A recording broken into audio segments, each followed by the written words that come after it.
इजाज़त है जिक्र शुरू किया जा सकता। ये अयाम, ये दिन मखसूस हैं उस बाइज़्ज़त शहज़ादी के नाम के साथ जिसका वजूद नबी की नस्ल की बका की ज़मानत है।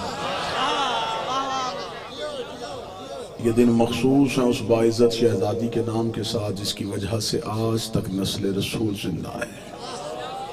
लिहाजा मैं कोशिश करूँगा मैं जितनी देर तक मिंबर के मुसल्ले पे हूँ मैं उस आकाज़ादी की मिदहत में चंद लफ्ज़ कह सकूँ जिसकी तारीफ़ करना बशरी तकाज़े से बाहर है। कतअन ऐसा नहीं हो सकता कि कोई इंसान हो के बताए कि ज़हरा किसे कहते हैं। इंसान नहीं बता सकता कि ज़हरा किसे कहते हैं। मुझे यकीनन आपके चेहरों की आमादगी बता रही है कि अकीदत किस हद तक आपके चेहरों पे नुमाइयाँ हैं। मैं लफ्ज़ कहना चाहूँगा कि ज़माना अभी ज़हरा को समझने की कोशिश कर रहा है, अभी तक फिज़ा समझ में नहीं है। जो बोल सके वो ज़हमत से, अभी तक फिज़ा समझ में नहीं आई, अभी तक उनकी दहलीज पे बैठने वाली समझ में नहीं आई। मैंने ज़िंदगी में कभी भी जनाब फिज़ा का नाम लेते हुए मैंने लफ्ज़ कनीज़ का इस्तेमाल नहीं किया, इसलिए कि जिनकी थी वो भी माँ कहते थे। जब मालिकों ने ये लफ्ज़ इस्तेमाल नहीं किया तो मैं क्यों करूँ। लोगों के लिए ये लफ्ज़ आसान होगा, मेरे लिए ज़ुबान से निकालना मुश्किल है। मैं उस बीबी के लिए लफ्ज़ कनीज़ से जी कहूँ जिसे हुसैन माँ कहता हूँ, जिसे हसन अम्मा कहता हूँ। मुझे ज़माने में कोई बाइज़्ज़त मस्तूर फिज़ा के मुकाबले भी खड़ी नज़र नहीं आ रही। जनाब फिज़ा की इज्जत इतनी बुलंद है, इतनी बुलंद है, लोग कहते हैं हबश में रहती थी, अकीदा कहता है अरश पे रहती थी। यार कहाँ रहती थी जनाब फिज़ा? कौन पाएगा जनाब फिज़ा की शान को? कौन समझे कि फिज़ा किस बुलंदी का नाम है? एक दिन जनाब सलमान ने दहलीज में आके कहा था, शहजादी फिज़ा थे, कि फिज़ा जब भी मैं दरवाजे पे आता हूँ तेरे लहजे में रोब होता है, बता वो कौन सी ऐसी फजीलत है जो तेरे पास है और मेरे पास नहीं है। तू भी नौकरी करती है, मैं भी गुलामी करता हूँ, तुझे अम्मा कहते हैं, मुझे नाना कहते हैं, कोई ऐसी फजीलत है जो तेरे पास और मेरे पास नहीं है। अब मुझे अगली सतर से पता चल जाएगा कौन कौन बंदा मौजू किस हद तक सुनेगा। जितना कहना था फिज़ा मुस्कुरा के कहती, सलमान भाई जिंदगी में मुझसे मुकाबला करने का ना सोचना, रह गई फजीलत पे फख्र करने की बात, तो क्या ये फजीलत फिज़ा के लिए काफी नहीं है कि मैं उस चेहरे की ज़ियारत करती हूँ जिसकी उसके सिवा कर ही कोई नहीं। बादशाह हुसैन इन हाथों को सलामत, मैं उस चेहरे की कारिया हूं, मैं उस चेहरे की कारिया हूं जिसका उसके सिवा कौन कारिया है। सलमान तुझे क्या पता, मैं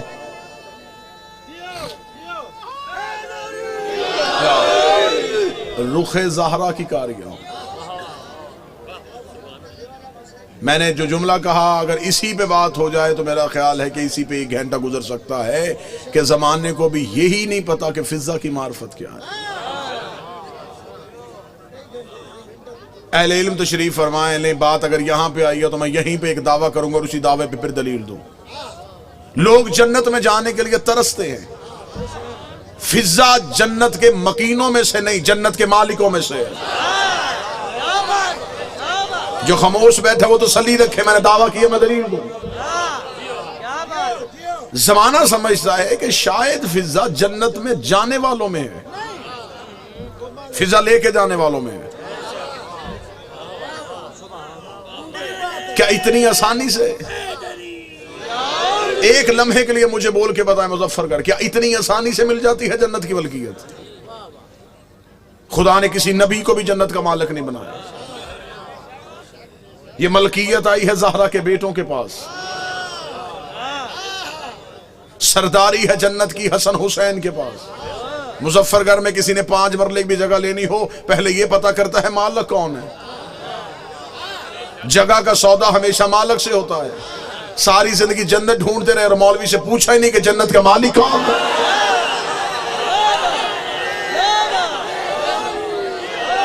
जन्नत की मलकियत है अगर आले मोहम्मद के अलावा किसी भी घर में हमें कोई एक नाम ऐसा बता कि ये जन्नत के मालिक है। अहले सुन्नत भाइयों ने अपनी किताबों में 10 सहाबा के नाम लिखे हैं जिन्हें वो अशरा मुबशरा कहते हैं। अशरा कहते हैं, 10 मुबशरा कहते हैं जिन्हें बशारत दी हो। वो कहते हैं ये 10 सहाबा इकराम रज़वानुल्लाह अलैहिम अजमईन ऐसे थे जिन्हें नबी ने अपनी जिंदगी में जन्नत में जाने की जमानत दी थी। लिख दिए उन्होंने अपनी किताबों में। मुझे किसी से कोई गिला कोई शिकवा तो नहीं, लेकिन यहाँ पे मैं अकीदे की बात करना चाहूंगा। मस्जिद के मेहराब पे लिख दिए उन सहाबा के नाम, दीवारों पे लिख दिए उन सहाबा के नाम कि हमारे पास 10 सहाबी ऐसे हैं जिन्हें नबी ने जिंदगी में जन्नत में जाने की बशारत दी थी। मजमे में एक मेरा सुन्नी भाई बैठा हो तो मैं मेहमान बन के मिन्नत करके पूछना चाहूंगा, अगर उन 10 सहाबा को नबी ने जन्नत में जाने की जमानत दे दी थी तो उन्हीं में से दूसरे नंबर वाले सहाबी चंद दिन गुजरने के बाद मेरे मौला हसन से आके कह रहे थे, लिख दे मैं तेरे नौकर का बेटा हूं, लिख दे मैं तेरे नौकर का बेटा हूं ताकि मैं जन्नत में चला जाऊं। अब मुझे बोल के बताओ, जिसे नाने ने जन्नत दी थी उसे नवासे से लिखवाने की जरूरत क्या थी अगर नबी ने जन्नत दे दी थी।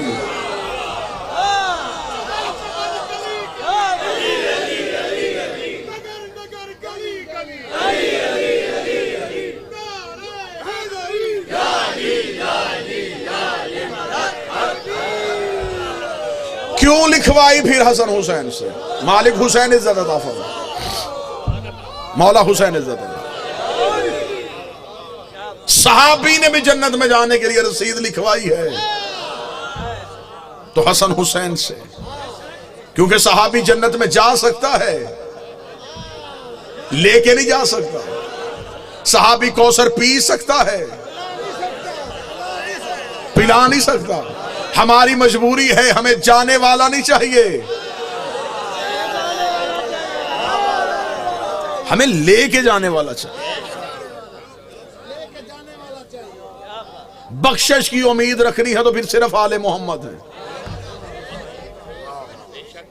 एक भी अल्लाह की कायनात में मुझे नाम ऐसा दिखाओ जिसे अल्लाह ने इख्तियार दिया हो कि मेरे फैसलों में तुम्हें तरमीम की इजाजत है। अगर जहनों की जमीन जरखेज हो तो मैं जुमला हदिया करना चाहता हूं। खुदा करता है अदल, 14 करते हैं फजल। नहीं नहीं नहीं नहीं नहीं, जहां मैं लेके जाना चाहता हूं वहां समातों को लेके जाना। अल्लाह का काम है अदल करना, 14 का काम है फजल करना। अदल और फजल अगर मैं एक जुमले में समझाऊं, अदल किसे कहते हैं? जितना बनता हो उतना देना अदल है, ना भी बनता हो फिर भी दे देना ये फजल है। जो करीब बैठे सर ना हलाना, जुबान को जिक्र की अमानत समझते हो तो जुबान को हरकत देना। अल्लाह आदल करता है, 14 फजल करते हैं। राहब आया था नबी से बेटे मांगने, अदल ने कहा नहीं है। हुसैन ने हाथ पकड़ के बता दिया, जिसे अदल 1 ना दे उसे फजल 7 दे देता।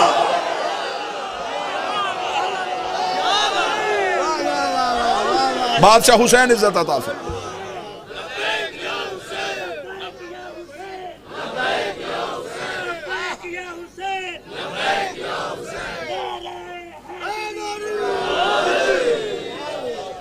आले मोहम्मद के पास इख्तियार है फजल का, जितना बनता हो उतना देना अदल, ना भी बनता हो फिर भी दे देना, इसे फजल कहते। चौथे इमाम की बारगाह में एक शख्स आया, उसने कहा मौला गरीब हूं, कोई इमदाद कीजिए, क्या मैं अमीर हो सकता हूं? चौथे इमाम ने देखे फरमाया तेरे मुकद्दर में रिस्क नहीं। रोता हुआ जान लगा। इमाम ने कहा वापस आ। वापस आ। इमाम ने फिर मेरे हाथ धुलवा। इसने पानी का बर्तन लिया, हुज्जत के हाथों पे पानी डाला। अब जब देखा नीचे पानी के छींटे नहीं, ज़मर्द, हीरे, यकूत, जवाहिर गिर रहे थे, इतना खजाना देखे इमाम की आंखों में देखा, मौला ये किसके लिए है? फरमाया तेरे लिए है। जल्दी से इकट्ठा करके लगा, आप तो कहते थे मेरे मुकद्दर में रिस्क ही नहीं है। फरमाया वो अदल था, ये फजल है। वो अदल था, ये फजल।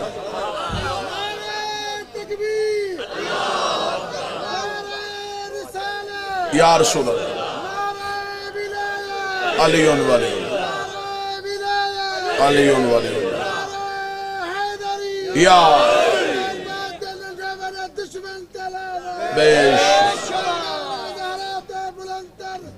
अल्लाहुम्मा सल्ली अला मुहम्मदिन व आले बिस्मिल्लाह से। अदल कह रहा था नहीं, फजल से दिया। अमीर अल मोमिनीन का दौरे हुकूमत, अली तख्त पे। कितना बेहतरीन दौर होगा जब अली हाकम थे। क्या वो दौर होगा, क्या वो जमाना होगा, क्या वो लोग होंगे जिन्होंने अली को आंखों से देखा था। मिंबर रसूल पे वारिस से मिंबर रसूल थे। अली मिंबर पे थे या दरबार सजा हुआ था। एक शख्स की चीख की आवाज दरवाजे से आई। लोगों ने पीछे मुड़ के देखा तो एक शख्स चीखता हुआ दरबार में आया और चीख क्या रहा था, या अली मुझे पाक कर दीजिए। लोगों ने रो के पूछा क्या हुआ? कह लगा मुझे चोरी जैसा गुनाह हो गया, शर्मिंदगी हुई, माफी चाहता हूं। अली से माफी लेने आया जिसके जहन में हो अदल और है, फजल और। माफी लेने आया हूं अली से। अमीर अल मोमिनीन के पास गया, या अली मुझे माफ कीजिए, आप वारिस हैं, शरीयत के मालिक हैं, मुझसे गुनाह हो गया, मुझे पाक कर दीजिए। जहन में रखना अदल। अब माफी मांग रहा है अली से। अदल तकाजा कर रहा है कि इंसाफ किया जाए। अमीर अल मोमिन ने जल्लाद को बुलाया, इसकी उंगलियां काटो। शरीयत मोहम्मद में चोर के हाथ काटने का हुक्म नहीं, उंगलियां काटने का। क्योंकि जो 7 अज़ा सजदे के दौरान जमीन पे लगाने वाजिब हैं, उनमें एक हाथ भी है। अगर उसका हाथ काट दोगे तो वो सजदा कैसे करेगा? अल्लाह फरमाए इसकी उंगलियां काटो। जल्लाद ने तलवार निकाली, उंगलियां कट रही हैं और वो अली का चेहरा देख, न चेहरे पे खौफ, न माथे पे पसीना। लोग देखे तो तुझे तकलीफ नहीं हो रही? क्या लगा उसका चेहरा देख रहा हूं जिसने यूसुफ को हुस्न दिया था। कोई तो बैठा हो जो तब सुन के बोलता हूं, मुझे चेहरा हैदर करार की जियारत करने दो। आंखों में खुशी के आंसू, आंखों में खुशी के आंसू, हाथ से खून के कतरे टपक रहे थे। दूसरा हाथ अली के कदमों पर रख के था, तेरा शुक्रिया, तूने यहां सजा दे के वहां की सजा से बचा लिया। या अली तेरा शुक्रिया, तूने मुझे पाक कर दिया। अली के कसीदे पढ़ते हुए दरबार से बाहर जाने लगा। अली की आवाज से वापस बुलाओ, वापस पलट के आया, या अली मुझे दोबारा क्यों बुलाया? अली ने जमीन पे पड़ी हुई उंगलियां उठाई, उसके हाथ में रखी। अली ने अपना हाथ फेरा, उंगलियां वापस वजूद के साथ आई। उंगलियों का देखना, दोनों हाथ अली के कदमों पर रख के कहने लगा, देनी थी तो काटी क्यों थी? फरमाया वो अदल था, ये फजल है। वो अदल था, ये फजल है। अदल ने काटी है, फजल ने दी है। खुदा करता है अदल, आले मोहम्मद से करवाता है फजल। वो कैफियतों में तब्दील नहीं होता। वो ये नहीं है कभी कुछ है तो कभी कुछ हो जाए। वो ऐने ज़ात है, अदल करेगा, वो फजल करवाएगा इनसे। हम अपने घर के दरवाजे पे लिखते हैं, हाज़ा मिन फजल रब्बी, ये मेरे रब का फजल है। फजल करते हैं 14। हाज़ा मिन फजल रब्बी लिख दो या अली मदद लिख दो, बात एक ही है। अल्लाह के फजल ही को अली कहते हैं। हमने घर के दरवाजे पे लिखा, ये जो घर बना है ये अदल से नहीं बना, फजल से बना। अगर वो अदल करता तो इस घर की एक ईंट भी ना आती। अगर वो अदल करके देता तो फिर ये कैसे बनता? ये बना है तो फजल से। क़यामत वाले दिन भी बख्शिश अदल से नहीं होनी। ना ना ना ना उठे मेरे मजमे में से कोई एक बंदा, वो कहेगा मेरे पास एक ऐसी इबादत है जो अल्लाह की नेमतों के साथ तुल जाएगी।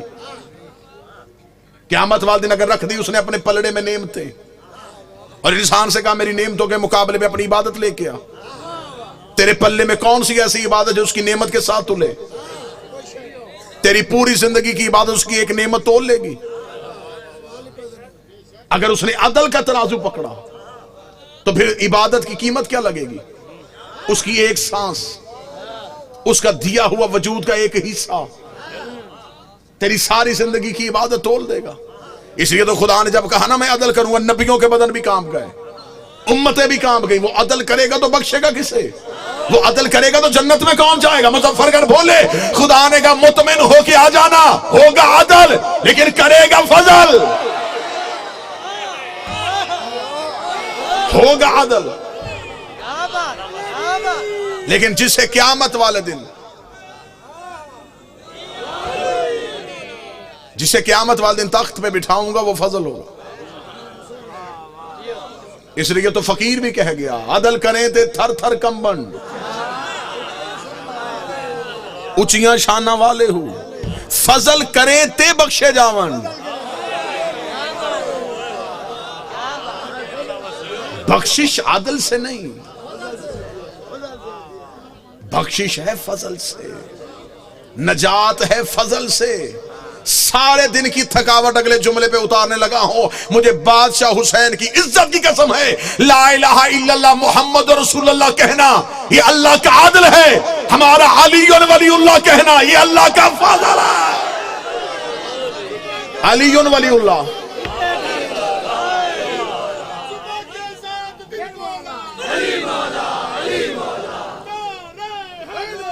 या अली,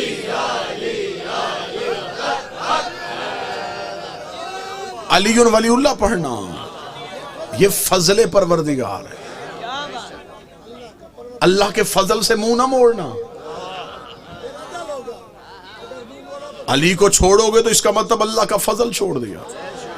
फजल छोड़ोगे तो क़यामत वाले दिन बख्शिश किससे करवानी है? कब्र में फैसला अदल का होगा, कुर्सी फजल की होगी। कोई तो हो जो मौजू सुन के बोले। जो अल्लाह ने क़यामत में कब्र में जो सवाल रखे हैं वो अदल है, लेकिन जिसकी सरहाने कुर्सी है वो फजल है। खुदा ने कौसर पे अदल रखा है, पिलाने वाला फजल रखा है।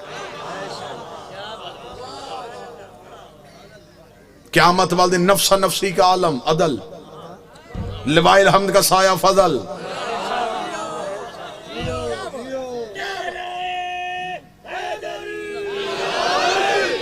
जन्नत अता करेंगे फजल वाले। सिर्फ अल्लाह की पूरी कायनात में एक ही घर आले मोहम्मद का है। फरिश्ते दोज़ख की तरफ लेके जा रहे हो, सिर्फ फजल ऐसा है जो वापस ला सकता है। फुतरस को भी पता था, उसने पर काटे हैं, अदल है। उसने भी इंतजार हुसैन का इसलिए किया कि अब अदल से वापस नहीं मिलेंगे, फजल से वापस मिलेंगे।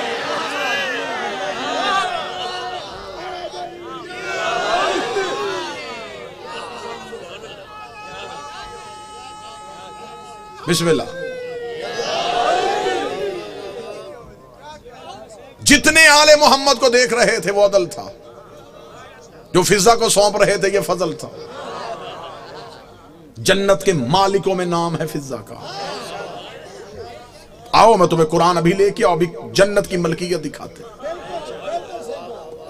कोई प्रॉपर्टी हो, कोई जगह हो, कोई प्लाट हो, कोई दुकान हो, कितने बंदों के नाम है कागजों से पता चल जाता है। आओ जन्नत की रजिस्ट्री देखे कुरान से। कुरान ने जन्नत की रजिस्ट्री का जिक्र किया है सूरह दहर में। खुदा कहता इन्होंने दी थी मेरी मोहब्बत में रोटियां, मैंने कीमत में दी है इन्हें जन्नत। इसका मतलब अल्लाह की जन्नत तुली है रोटियों में, जो सैयदों के घर से गई हैं। पूरी जिम्मेदारी के साथ जुमले कह रहा हूं। पहले दिन अफ्तार का वक्त, दरवाजे पे दस्तक,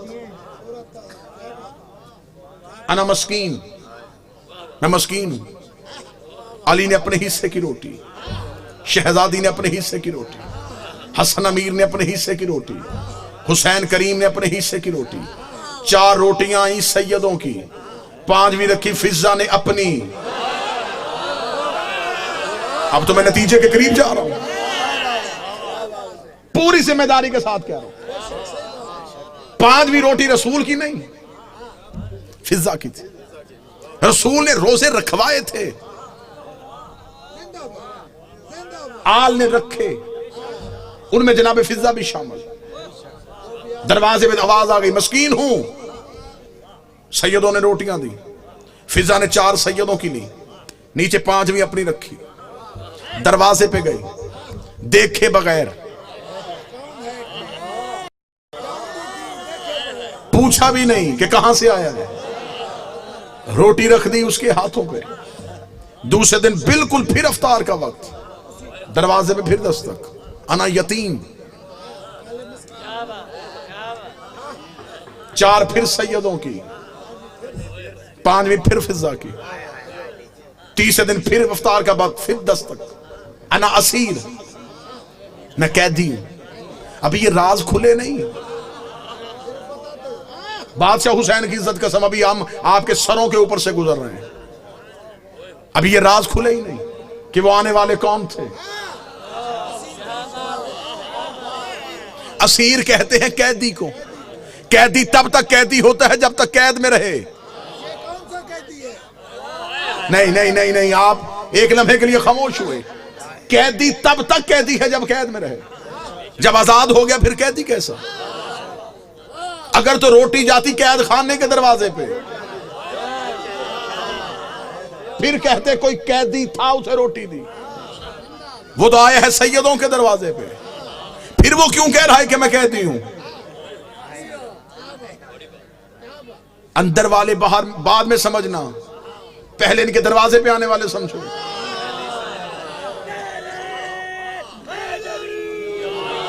इनके दरवाजे पे आने वाले अभी तक समझ में नहीं आए। मुजफ्फरगढ़ वालों, मुझे अली की इज्जत की कसम, मैं तो अभी तक वो फकीर ढूंढ रहा हूं जो अली से अंगूठी लेके गया था।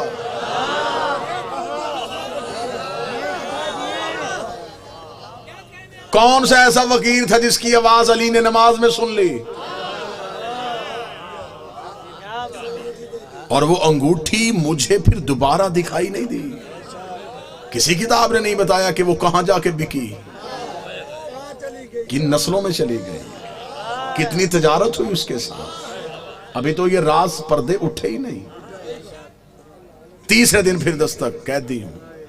रोटियां 4 सैयदों की, 5वीं फिर फिजा की, रख दी। यहां से पहले दिन 5, दूसरे दिन फिर 5, तीसरे दिन फिर 5। दिन गुजर गए 3, रोटियां चली गई 15। खुदा ने रखी अदल के तराजू पे, फजल वालों की रोटियां।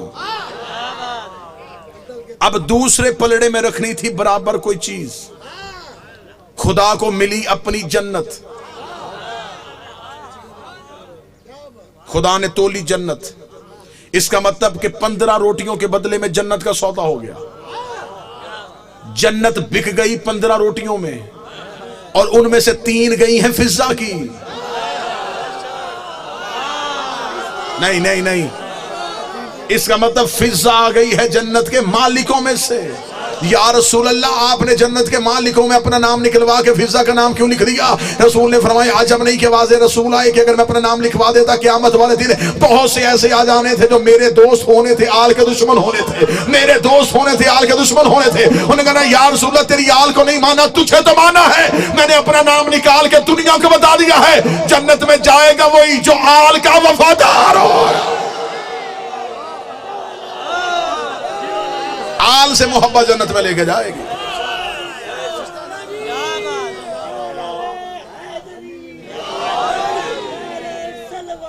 अल्लाहुम्मा सल्ली अला मुहम्मद।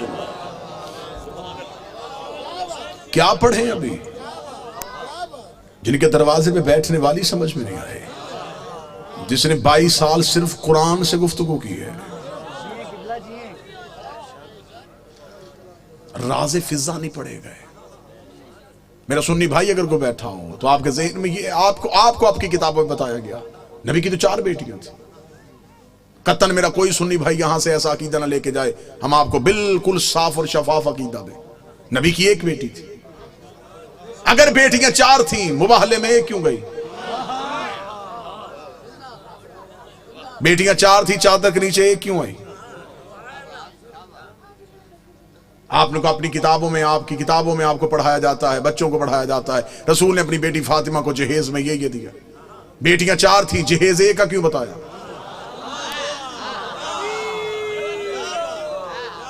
अच्छा, जो मेरे सुन्नी भाई बैठे हो मुझे बोल के बता देना, अगर बेटियां 4 हैं तो बाकी बेटियों की औलाद कहां है? आज किसी सुन्नी सैयद के सर पे कुरान रख के पूछ किसकी औलाद है, वो कहेगा रसूल की। शजरा कहां से चला, वो कहेगा सैयदा ज़हरा से। तो फिर बाकी बेटियों की औलाद कहां गई?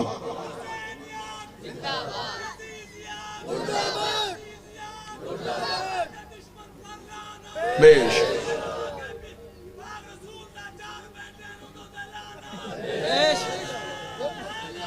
यार, हकीकत पहुंचाने दीजिएगा, जो मेरा काम है वो मुझे करने दीजिएगा, बेहतर अंदाज में, कतन गालम गलोच का नाम मजहब नहीं। दलील ऐसी दे के जाऊं कि आपको दलील की रद ना मिले। मेरा सुन्नी भाई जो मजलिस शबीर में आता है वो हमारा मेहमान नहीं होता, वो हुसैन इब्न अली का मेहमान। हुसैन के मेहमान का दिल दुखाना हमारा शेवा है ही नहीं। आप मजलिसों में हमारी वजह से नहीं आए, आप हुसैन इब्न अली की वजह से। हम कभी भी अपने मजलिस के इश्तिहार में नहीं लिखते कि सिर्फ शिया हैं। मस्जिदों के दरवाजे पे लिखा होता है फलां फिरके की मस्जिद, हुसैन की किसी मजलिस में नहीं लिखा जाता। यहां हिंदू आए, यहां सिख आए, यहां ईसाई आए, हुसैन का दरबार सबके लिए। हुसैन हर किसी का मौसम है। दरवाजे पे हालात की वजह से हमारे नौजवान खड़े हो जाते हैं, वो भी जिस्मों की तलाशियां लेते हैं, अकीदों की नहीं लेते। वो जिस्म से डोलते हैं, वो भी मुल्क की हालात के पेश नजर। हम आपकी अकीदे नहीं तलाश करते। आप जो भी आए मजलिस शबीर में वो हुसैन इब्न अली का बुलाया हुआ है। लिहाजा मैं मोहब्बत के साथ अपने अहले सुन्नत भाइयों को पैगाम दूं, सुन्नी सैयद के सर पे कुरान रख के पूछो किसकी औलाद है? रसूल की। नस्ल कहां से चली? बादशाह हुसैन। जनाब सैयदा से जाके शजरा मलाया, बाकी बेटियों की औलाद कहां है? मुझे बादशाह हुसैन की इज्जत के समय तुम्हारा मेहमान हूं। जिस मोरख ने 4 बेटियां लिखी थी वो नवाज से भी 8 लिख सकता था, लेकिन उसने ये कागज कलम ये कह के फेंक दिया। उसने कहा बेटियां 4 लिखवा दी हैं, नवासों के नाम ना लिखवाना। नाम तो लिख दूंगा, मोहम्मद के कांधों पे कैसे बिठाऊंगा? नाम तो लिख दूंगा, सजदे में रसूल की पुष्प पे कैसे बिठाऊंगा? फिर कोई मोरख पूछ लेगा ये कैसा नबी था जो एक बेटी के बेटे तो उठाता रहा।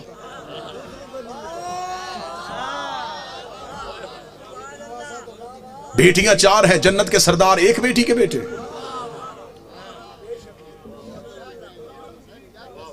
अल्लाह ने कुरान में हुक्म दिया, मेरा हबीब अपनी करीबियों को उनका हक दो। सही बुखारी में लिखा है कि रसूल ने अपनी बेटी फातिमा को बुला के जगीर फतक उसके नाम लिखी। बेटियां 4 थी, जगीर एक को क्यों दी? चलें, दौर है दलील का, नफरतों का खात्मा हो चुका है। कसीर तादाद में दूसरे मसालक के लोग मजलिसों में आते हैं। मैं आपको बड़ी मोहब्बत के साथ पैगाम देना चाहूँ, अगर आप कहते हैं नबी की बेटियां 4 हैं, आज से इसी लम्हे से रिसर्च शुरू कीजिएगा। जाके पूछिएगा किसी भी अपने मर्जी के मौलाना से कि जब हमारे नबी की शादी हुई तो उम्र मुबारक कितनी थी। बिल्कुल खामोश होकर दलील सुन लीजिएगा। हो सकता है कि आप वाह वाह या दाद दें, कोई मेरा एक भाई बात से महरूम रह जाए। मैं खुद कह रहा हूं कि बेशक खामोशी इख्तियार कर लीजिए। मजमे में शोर का नाम मजलिस की कबूलियत नहीं। एक बंदा भी यहां से हदायत लेके जाए, ये कबूलियत। हमने तरीका तब्दील कर दिया। हम समझते हैं नारे वाह वाह दाद मजलिस की कबूलियत। हमने ये जो दरवाजा खोला ये हदायत का दरवाजा है। ये मजलिस नहीं, ये सफीना नूह है। हमें देखना है कि कौन है जो नजात की कश्ती पे बैठ रहा है। जितने मेरे सुन्नी भाई बैठे, नोट कर सको नोट करना, बाद में पूछना चाहो बाद में पूछना, फोन करके लिखवाना चाहो पूछ लेना। शादी हुई नबी की तो उम्र मुबारक कितनी थी? 25 साल। अब आप अपने उलमा से पूछिएगा नबी ने ऐलान नबूवत कब किया था? वो कहेंगे 40 साल की उम्र। 25 साल से पहले शादी साबित नहीं। फिर आपकी अपनी किताबों में लिखा, शिया किताबों में यही लिखा कि नबी की शादी के 4 साल तक नबी के यहां औलाद ना हुई। 29 साल की उम्र में पहुंच गए रसूल, और पहला बेटा पैदा हुआ जिसका नाम था कासिम, जिसकी वजह से नबी की कुनियत मशहूर हुई अबुल कासिम। ठीक हो गया? पूरी तवज्जो के साथ सुनिएगा। 25 साल से पहले शादी नहीं, 29 साल से पहले औलाद साबित नहीं। फिर सुन्नी अकीदे के मुताबिक नबी ने 40 साल की उम्र में ऐलान नबूवत किया। शिया अकीदे के मुताबिक 40 साल के बाद इजहार किया, नबी पहले दिन से नबी थे। मैं दोनों अकीदे पढ़ रहा हूं, दोनों अकीदे पढ़ रहा हूं। सुन्नी अकीदा है 40 साल के बाद बनी, हमारा अकीदा है पहले दिन से नबी थे। चले ठीक है, सुन्नी भाइयों का अकीदा 40 साल के बाद ऐलान नबूवत किया। फिर सुन्नी किताबों में लिखा हुआ है कि नबी ने ऐलान नबूवत से 5 साल कबल अपनी 3 बेटियों का अक्द माअज़ल्ला सुम्मा माअज़ल्ला खाक मदहन 3 मुशरिकों से करवाया हुआ था। जब आप अपने उलमा से दलील पूछेंगे तो वो कहेंगे इसलिए कि उस वक्त वो खुद नबी नहीं थे, नबी बने 40 साल के बाद, तो फिर उन मुशरिकों के घरों से बेटियों को वापस बुला लिया। अब मेरा सुन्नी भाई, मर जाना है, सांसों का यकीन कोई नहीं, लम्हों का एतबार कोई नहीं, कब्र की चारों दीवारें कच्ची हैं, कफन में जेब नहीं होती, कब्र में अलमारी नहीं होती, फरिश्ते रिश्वत नहीं लेते, मौलवी कब्र में छोड़ के वापस आ जाता है। अपनी सांसों को एक लम्हे के लिए यहां रोक के गुफ्तगू सुनो। 25 साल से पहले शादी साबित नहीं, 40 साल की उम्र में ऐलान नबूवत किया। 25 और 40 के दरमियान कितने साल? 15 साल। 5 साल तक औलाद नहीं हुई, 15 में से 4 निकल गए, 11 साल। 5 साल तक आपकी किताबों में लिखा है 5 साल पहले नबी ने शादियां कर ली थी, तो फिर 11 में से और 5 निकाल दो, 6 साल। किस मजहब में है कि 6 साल में 3 बेटियां पैदा भी हो गई, जवान भी हो गई और शादियां भी हो गई?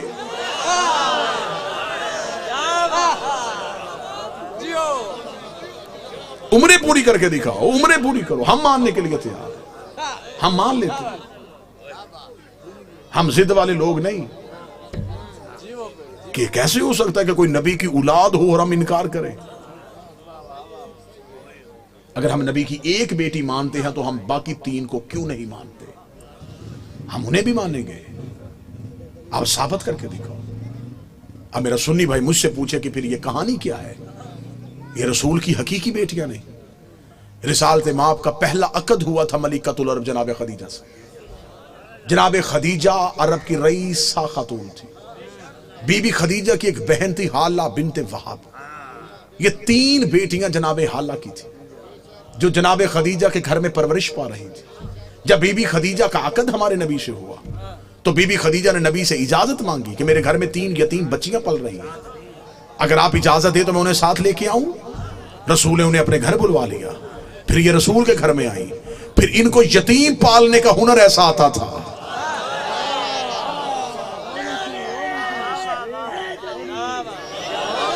फिर ये यतीम को यतीम समझ के नहीं पालते थे, फिर ऐसे पाला कि मुअर्रख ने लिखा कि ये नबी की अपनी बेटियां थी। सुलभी बेटी नबी की एक ही थी जो हुसैन की मां है, जो अली की ज़ौजा है, जो जन्नत की औरतों की सरदार है, जो हिजाबे किबरिया है, जिसका वजूद नबी की नस्ल की बका बना है, जिसे कुरान में कौसर कहा गया है, जिसे कुरान में इज्जत कहा गया है, जिसे कुरान में इतरत कहा गया है, जिसकी तहारत की कसमें अल्लाह खा रहा है, जिसके दरवाजे पे तारा सजदे में गिर रहा है, वो एक ही बेटी है नबी की, जिसे फातिमा तो ज़हरा कहते हैं। मेरा सुन्नी भाई हम पे एतराज करते हैं कि देखे जी आप फलां को नहीं मानते, फलां को नहीं मानते। आप ये ना पूछा करें कि आप मानते, तो आप ये हमसे पूछा करें कि आप क्यों नहीं मानते। अब दौर मुनाफकत का नहीं, अब दौर ये है कि खुल के बात की जाए। आप हमसे पूछें कि आप फलां को नहीं मानते, जी आप ये शिया नबी की बीवियों को नहीं मानते, क्यों भी नहीं मानते? हम बीबी खदीजा को नहीं मानते, हम नबी की बाकी बीवियों को नहीं मानते। कहते जी इसलिए नहीं मानते कि फलां बीवी फलां साहबी की रिश्तेदार थी, फलां बीवी फलां साहबी की रिश्तेदार थी, ये इसलिए उन्हें छोड़ देते। अगर हम रिश्तेदारी देख के छोड़ते तो हम उम्मे हबीबा को कभी ना मानते। अगर हमने शाजी रिश्तेदारी की वजह से छोड़ना होता तो उम्मे हबीबा से ज्यादा खतरनाक रिश्तेदारी किसी की है? ये अबू सुफियान की बेटी है, ये मुआविया की बहन है, ये यजीद की फुफ्फी है। हम उन्हें नहीं मानते, इसे मानते। अब हमारे गले में किसी ने रस्सी नहीं डाली हुई कैसे मानो? हमें कोई गन पॉइंट में नहीं मनवारा के नहीं मानो, हमने खुद अपनी मर्जी से माना है।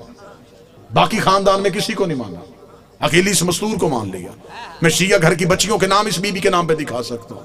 इस बीबी का नाम है हम चूम के सलाम करें। अब हमसे पूछोगे इसे क्यों मानते हो जब बाकियों को नहीं मानते? हमें तारीख में कोई लंबे चौड़े वाकयात नहीं मिले, सिर्फ एक ही वाकया मिला जिससे हमें इस बीबी के किरदार का पता चल गया। जब फतह मक्का के बाद इसका बाप बेटी को मिलने के लिए घर आया था, इस नेक नीयत वाली बीबी ने ये कह के नबी के चमड़े का बिस्तर अपने बाप के नीचे खींच लिया था, उठ जा बाबा, ये पाक है, तू नापाक है, उठ जा। ये नबी का पाक बिस्तर, तेरा वजूद ना। इसने नबी का हया किया, हम इसका हया करते हैं। इसने नबी की इज्जत की, हम इसकी इज्जत करते। हो ही नहीं सकता कि कोई आले मोहम्मद की इज्जत करे और शिया उसकी इज्जत न करे। हम तो इतनी मोहब्बत करने वाले लोग हैं कि कोई जानवर भी इनसे वफा करे तो शिया उसकी शबी भी बना लेते। इज्जत करेंगे हम हर उस शख्स की जिसने औलाद रसूल की इज्जत की। नफरत करेंगे हम हर उस शख्स से जिसने औलाद रसूल से गद्दारी की। किताबें आपकी भरी पड़ी हैं, लेकिन आपको मौलवी आपकी किताब तक नहीं जाने दे रहा। किताब की रसाई तक अवाम को नहीं जाने दिया। आपको सिर्फ मौलवी ने अपने फतवे तक महदूद रखा। किताबें खोलो, पढ़ो किताबें, पूछो जाके उलमा इकराम से कि चल ठीक है 4 बेटियां थी नबी की, मान ले। उस मौलवी से पूछो कि जनाब ज़हरा नबी की बेटी थी? वो कहेगा हाँ थी। उसे कहना सर पे कुरान रख के बता वो रोती हुई क्यों गई?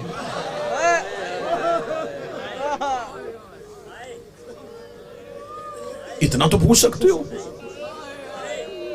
मरना नहीं, क़यामत वाले नबी को जवाब नहीं देना। जिस नबी से बख्शिश की उम्मीद रख रहे हो उसके सामने कैसे उठोगे?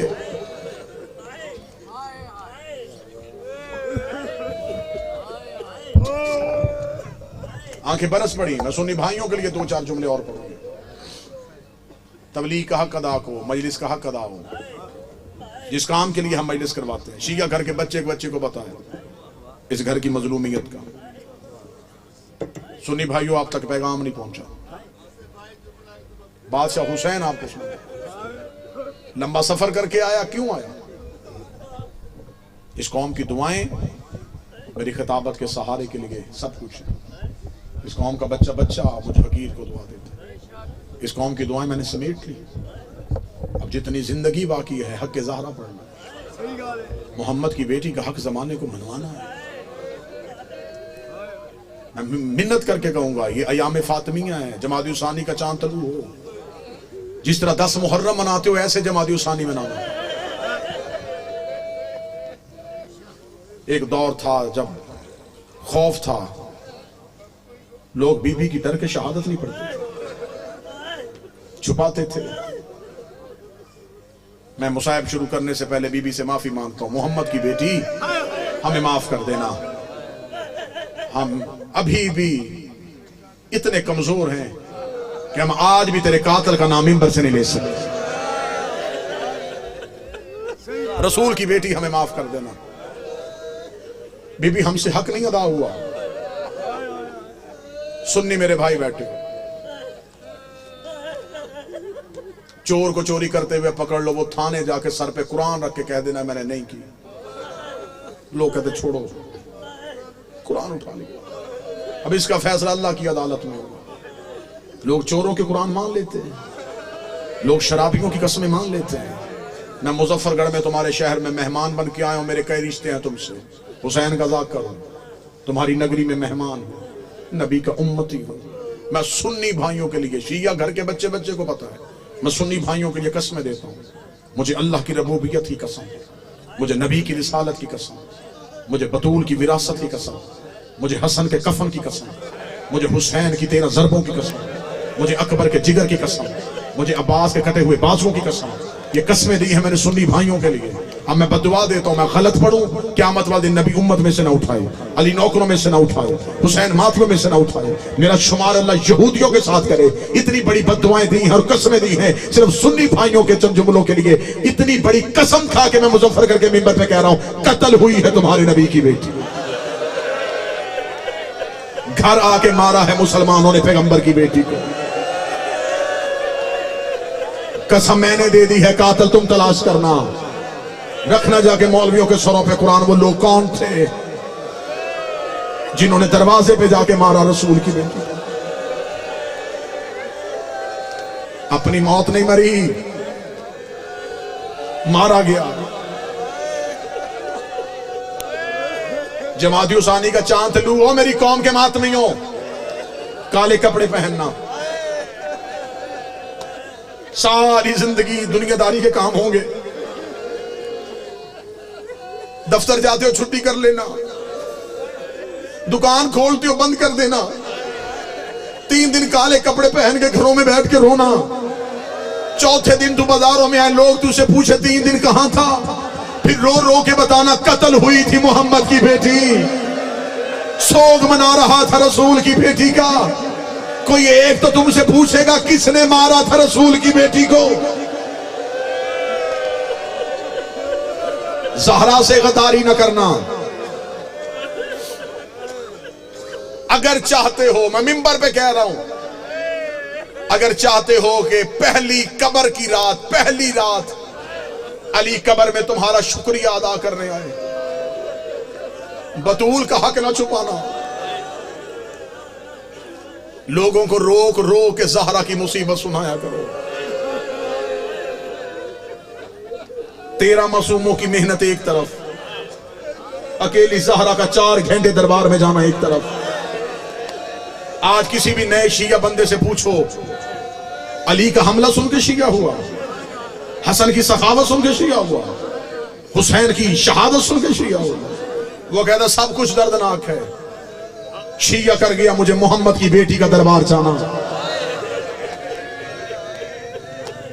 4 घंटे गई है।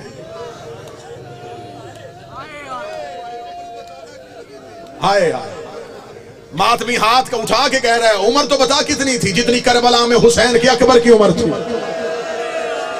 सर पे कुरान रख के बताओ, बेटियों बहनों वाले बैठे हो, किसी ने 18 साल की बेटी को कमर झुका के चलते देखा है? मोहम्मद की 18 साल की बेटी कमर पे हाथ रख के कहती थी, बाबा तेरे जाने के बाद मुसलमानों ने इतना रुलाया है, बाबा मेरे सर के बाल सफेद हो गए, बाबा कमर मेरी झुक गई है, बाबा पसलियां मेरी शहीद हो गई।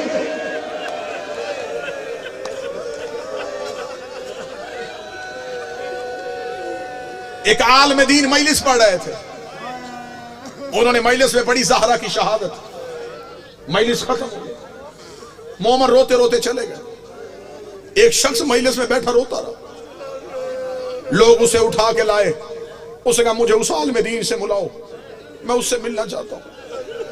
वो लेके आए, उन्होंने कहा किबला ये अभी तक चुप नहीं हुआ। उन्होंने सीने से लगाया, क्या लगा कौन सा जुमला जो तुझे खा गया?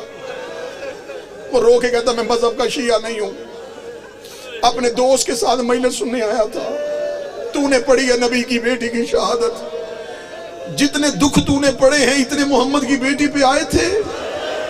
उस आलिम दीन ने आए थे, उसने रो के पांव पे गिर के कहने लगा, उसने कहा मैं हड्डियों का डॉक्टर हूं, एक टूट जाए बंदे को पूरी रात नींद नहीं आती। मैं सर पे कुरान रख के बताता हूं, जिसकी पसलियां टूटी हो उसे हर सांस में दर्द होता है। और मोहम्मद की बेटी की पसलियां टूटी हुई थी, अल्लाह जाने इतने दिन जिंदा कैसे रही।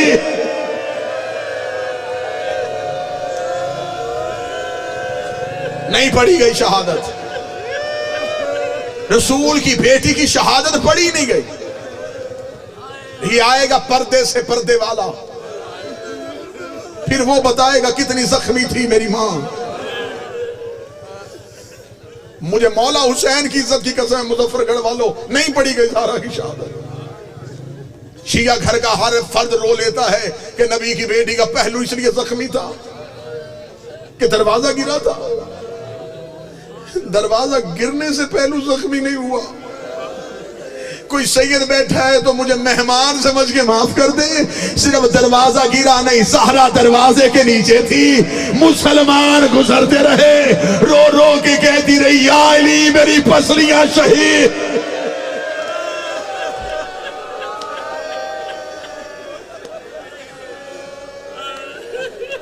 पहलू का दर्द भूल गया ज़हरा को।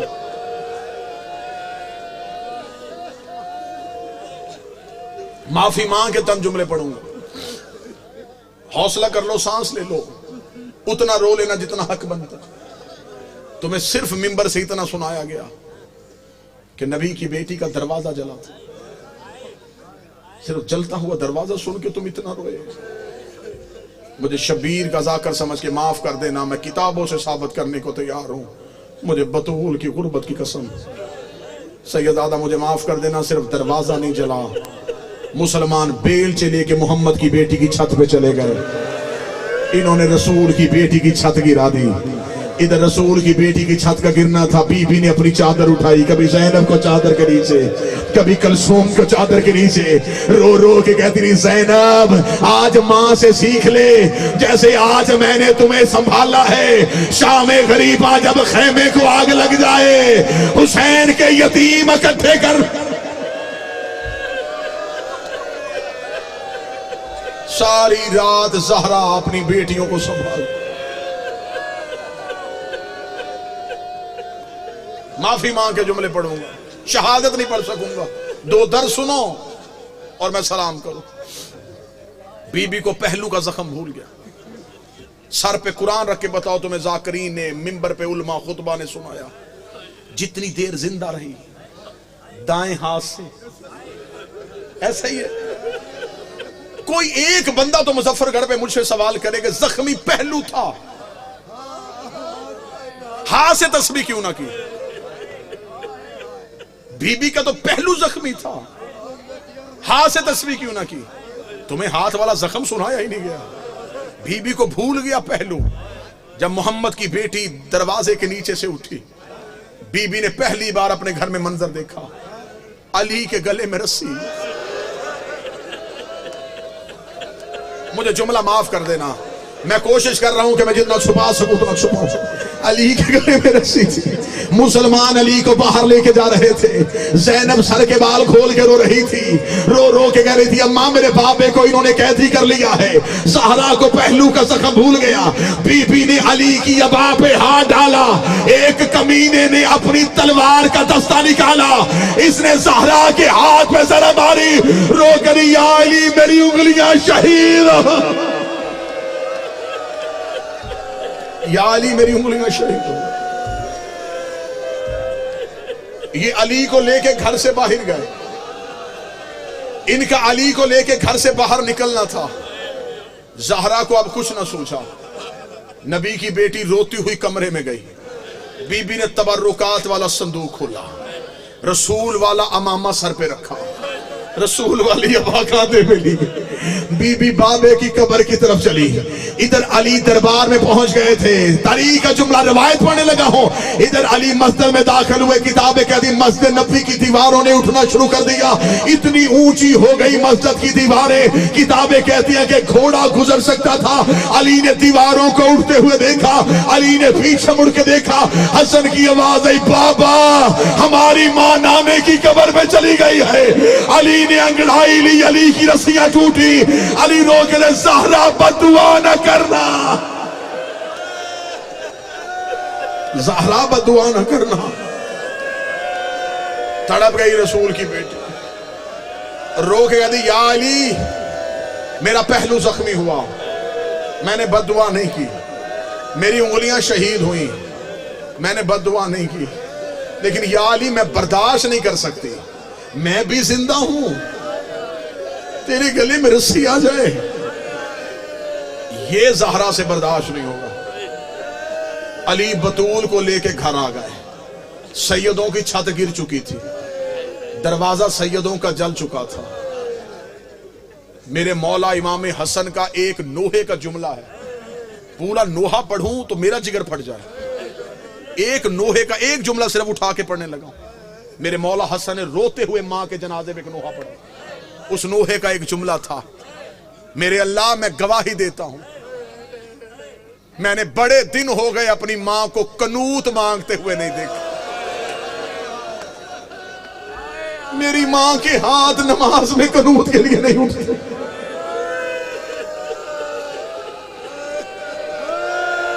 मोहम्मद की बेटी इतनी जख्मी थी। कौन कौन सा दर्द पढ़ूं मैं रसूल की बेटी का।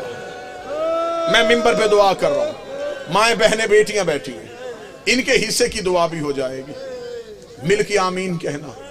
मेरा अल्लाह औलाद छोटी हो, किसी की मां ना मर जाए। औलाद छोटी हो ना, अल्लाह ना करे बाप मर जाए, मां बच्चे पाल लेती है, मां बाप बन जाती है, उसे किसी के बर्तन धोने पड़े, किसी के घर की सफाई करनी पड़े, वो अपने बच्चे पाल लेती है। बच्चे छोटे हों, मां मर जाए, बाप से औलाद नहीं पाली जाती। फिर रिश्तेदार खवातीन आती, कोई कहती है कि ये बच्चा मुझे दे दे, कोई कहती है ये बेटी मुझे दे दे, तुझसे नहीं पाले जाने, मैं तुझे पाल के दे दूंगी। ज़हरा की शहादत के बाद अली ज्यादा देर मस्जिद में रहते थे। एक दिन सलमान ने पूछा, या अली मस्जिद में बैठ के क्यों रोते हो? फरमाया, क्या करूं, मैं घर जाता हूं, मेरी ज़ैनब रो रही होती, मैं कभी हसनैन को चुप करवाता हूं, कभी अपनी शहजादियों को चुप। सिर्फ एक एहसास पढ़ूंगा और सलाम करूं। चली गई दुनिया से रसूल की बेटी, मदीने में हो गई खामोशी। अब किसी को ज़हरा के रोने की आवाज नहीं आती थी, अब कोई तकलीफ नहीं समझता था। सैयदों के घर में ज़हरा के यतीम सिसकियां लेके रोते थे। बर्दाश्त कर सको तो मेरा ख्याल है कि इस रवायत के बाद ना मुझसे पढ़ा जाए ना तुमसे सुना जाए। सैयदा की तदफीन के बाद पहली जो रात आई है ना, जितने बैठे हो, कौन सा घर है जिसने मौत नहीं देखी? हर घर ने मौत देखी। औलाद छोटी हो ना, मां मर जाए, सबसे ज्यादा मुश्किल होती है पहली रात। सारा दिन बच्चे रहते हैं मेहमानों की गोद में, कभी कोई उठा लेता है, कभी कोई उठा लेता है। मां का जनाजा उठने लगता है, कोई कहता बच्चों को बाहर ले जाओ। मां दफन हो जाती है, बच्चों को नहीं पता होता। जब पहली रात आती है ना, फिर उस घर से रोने की आवाजें आती हैं। जब बच्चे आके रिश्तेदारों से पूछते हैं हमारी अम्मा कहाँ है, छोटा बच्चा कहता मुझे मां के साथ सोना है। फिर उस घर से रोने की आवाजें आती हैं। अल्लाह जाने जिस घर में औलाद है उसे मेरा मौला औलाद का कभी दुख ना दे, हर औलाद में माँ बाप का साया सलामत रखे। चीखों के साथ अगला जुमला सुन लेना। तदफीन ज़हरा के बाद पहली रात आई है अली के घर में। अली नमाज शब के लिए मुसल्ला इबादत पे आए। फिजा की आवाज है, या अली अभी नमाज न पढ़ना। अली की आवाज है, फिजा क्या हुआ? आवाज है, या अली चराग रोशन कीजिए। अली ने चराग रोशन किया। फिजा की आवाज है, वो मिट्टी पे तेरी ज़ैनब लेटी है, वो रेत पे तेरी कलसूम सोई है, तो दरवाजे पे तेरा हसन लेटा है। या अली मुझे तेरी गुर्बत की कसम है, मैं पूरा घर छान आई हूँ, मुझे हुसैन कहीं नहीं मिल रहा, मुझे हुसैन कहीं नजर नहीं आ रहा। अली ने अपनी तलवार निकाली। अली मदीने की गलियों में आए। अली की आवाज आई, हुसैन तुझे बाबा ढूंढने आया है। जब अली रोते रोते जन्नतुल बकी में पहुंचे, हुसैन माँ की कब्र पे मुंह रख के रो रो के कह रहे थे, अम्मा मुझे नींद नहीं आ रही, अम्मा घर वापस आ जा, अम्मा मेरी हवेली उजड़ गई, अम्मा मेरा घर खाली हो।